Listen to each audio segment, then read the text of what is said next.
that experience was terrific. First of all, it was my first pilot of my own show, so there's a certain exhilaration that you have. My wife remembers it for another reason. We shot it in the same place where they did South Pacific, and there's a series of huts, not real huts, they were nice accommodations, up a hill that went to a main house. So they gave each of us our own facility, and I didn't know, but at night in Hawaii, at least over there, frogs, millions of frogs, piled up outside our door. You couldn't even open the door. You had to push all these frogs away, which my wife hated. It was just terrible. That was just a sidelight. Filming was fascinating for several reasons. There was a storm, so they had to anchor. There was a scene where Gilligan is dragged into the ocean. He has caught a big fish. It was part of the plot. And that was all right, except the stanchion that they put into the sand was shaken loose by all these waves. So they had to reestablish its connection to the ground so that he could be pulled in on a winch at the proper time with this huge fish. It was very complicated, very time-consuming, and I love a set in Hollywood where you can control things. You can't control the weather, but or frogs, but we shot the pilot there, and I had a little hut on the beach where I was rewriting the script to add more stuff for Jim Backus, because we now had him, and I had to enlarge his part, which I had promised, and I did it. So I was writing. There's a picture somewhere of me in the background, rewriting the script as we went along. Oh, and there was one little item that I got a big kick out of. We had to tow an old boat that looked like the Minnow over from Oahu to Kauai. We were shooting it on Kauai because Oahu had too many telephone poles, and it was not a deserted island, and roads and all. But this looked deserted. So they towed this old craft over, and then I had to supervise bashing holes in it to make it look like it went through this terrible storm. So I'm standing there watching the guys with sledgehammers are pounding this boat. And while I'm standing there, this small Japanese gentleman happens by, and he's observing this. And he looks, and I see him watching and wonder. Finally, he says to me, he says, "They keep doing that, boat no float." I said, "It's not supposed to. Don't worry about it." Anyway, these little things stick in your head. Now, hell, that's 30, almost 40 years, 38 years ago. 1963, a long time ago. I guess it's what, 34 years ago? 35 years ago. Yeah. Anyway, so we shot the pilot on the beach there, and a terrible thing happened on the last day of shooting.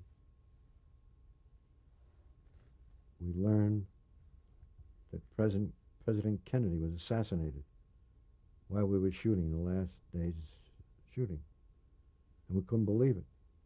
There's something about being disconnected from your country, even though it's now Hawaii is part of our country, but being so far away and you hear this noise, you can't, it's unbelievable to you. It was the end of the day, so we didn't have much more to shoot. But everybody, I think, remembers where he was when Kennedy was assassinated. And that's my memory. And that was the last day of shooting of the pilot film. Now, when you delivered the pilot to CBS. How did the network react to it? Very badly. They tested it because they had added footage without making me aware of it, because I had resisted anything except the song to open. And Hunt Stromberg had hired other writers without my knowledge to write scenes where they were packing, all the different people packing to go on this little boat. Well, that's just a stall. It was 3.5 minutes of dull. And I was furious because they did this without, I was a producer. And they called in your actors and they staged these scenes? Yes, they did. Without your knowledge? Yeah. It was really terrible. That's network control for you, which they never used to have before Mr. Minow, who the boat is named after, by the way. Newton Minow, who was the head of the FCC. He's the one who gave control of television to the networks. That's where you get the name. It's not named after the fish. No, it's spelled differently. His name, I spelled it like the fish because I couldn't spell it with his name. His name only has one N in it. SS Minnow has two N's. But that's who it's named after. So now they had made these changes to your pilot. Yes. And it had tested poorly. Yes. What happened next? There were a series of revisions, all of them disastrous. And finally they said it's a hopeless case. And I said, can I have the film now? And they used the old expression, what do you want to do, make ukulele picks? That's the old joke. What do you do with film?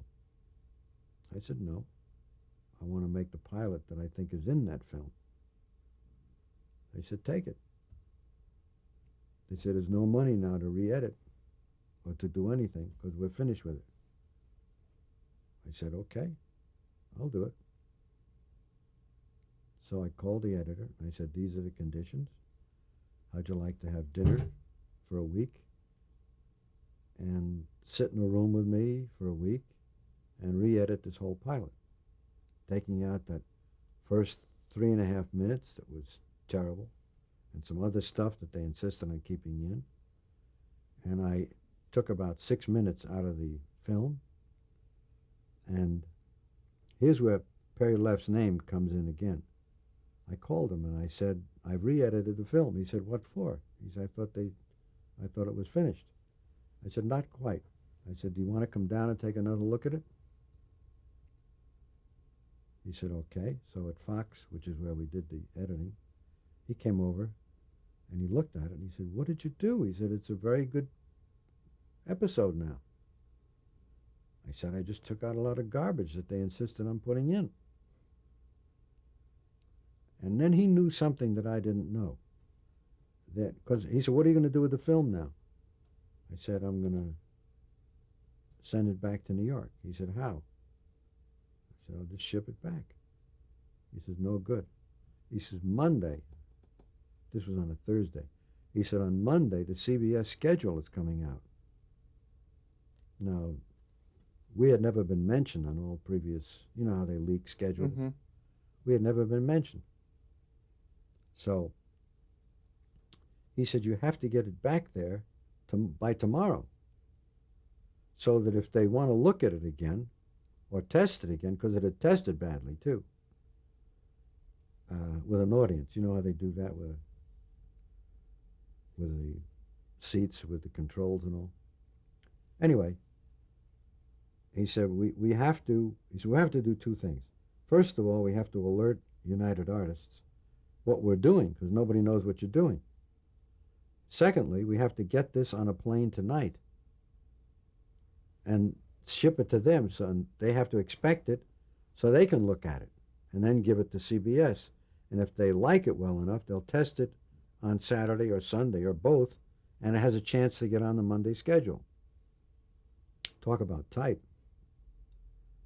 Well, it was now too late it was Thursday, and it was too late to get somebody from the proper personnel to deliver the film.